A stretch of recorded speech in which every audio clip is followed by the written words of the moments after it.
বাংলাদেশ জাতীয়তাবাদী ছাত্রদল গতকাল তার ৪৬তম প্রতিষ্ঠাবার্ষিকী পালন করেছে। এই উপলক্ষে দেশব্যাপী বিভিন্ন কর্মসূচি গ্রহণ করা হয়। ছাত্রদল তাদের প্রতিষ্ঠাবার্ষিকীকে কেন্দ্র করে আয়োজন করে আলোচনা সভা, মিছিল এবং নানা সামাজিক কার্যক্রম। প্রতিষ্ঠাবার্ষিকী উপলক্ষে রাজধানী ঢাকা সহ বিভিন্ন শহরে নানান কর্মসূচি আয়োজন করা হয়। ছাত্রদলের নেতারা বলেন, আমরা ছাত্রদলকে প্রতিষ্ঠা করেছি দেশের গণতন্ত্র এবং ছাত্র সমাজের অধিকার রক্ষার জন্য। ৪৬ বছর আগে প্রতিষ্ঠিত হওয়ার পর থেকে আমরা দেশের সব আন্দোলন সংগ্রামে পাশে থেকেছি এবং ছাত্র সমাজের পক্ষে শক্তিশালী ভূমিকা রেখেছি। এদিন ছাত্রদলের কেন্দ্রীয় কমিটি রাজধানীতে একটি বৃহৎ সমাবেশের আয়োজন করে। এই সমাবেশে দলের নেতাকর্মীরা একত্রিত হয়ে দেশের উন্নয়ন ও গণতন্ত্র রক্ষার জন্য আরও ঐক্যবদ্ধ হওয়ার অঙ্গীকার করেন। সমাবেশে উপস্থিত নেতারা বর্তমান সরকারের বিরুদ্ধে বিভিন্ন অভিযোগ তুলে ধরেন। বলেন, দেশে গণতন্ত্র হরণ করা হয়েছে, আমাদের আন্দোলন আগামী দিনে আরও তীব্র হবে।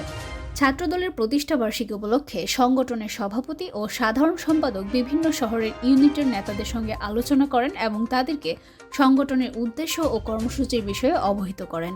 তারা বলেন, ছাত্রদল কোনোভাবেই সরকারি অপশাসন মেনে নেবে না। দেশের উন্নয়নের জন্য আমাদের সংগঠন সর্বদা ছাত্র সমাজের পাশে থাকবে।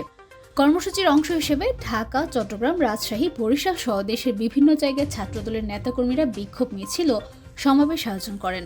এসব কর্মসূচিতে যোগ দেন হাজারো ছাত্রদল কর্মী।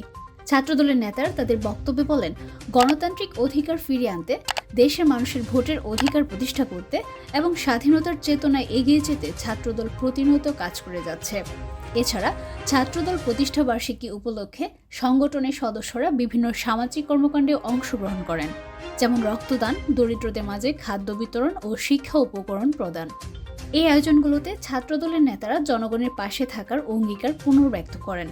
এদিনের কর্মসূচি শেষ হয় এক মনোজ্ঞ সাংস্কৃতিক অনুষ্ঠানের মাধ্যমে, যেখানে ছাত্রদলের নেতাকর্মীরা দেশের স্বাধীনতা ও গণতন্ত্রের পক্ষে গান এবং নাটক পরিবেশন করেন।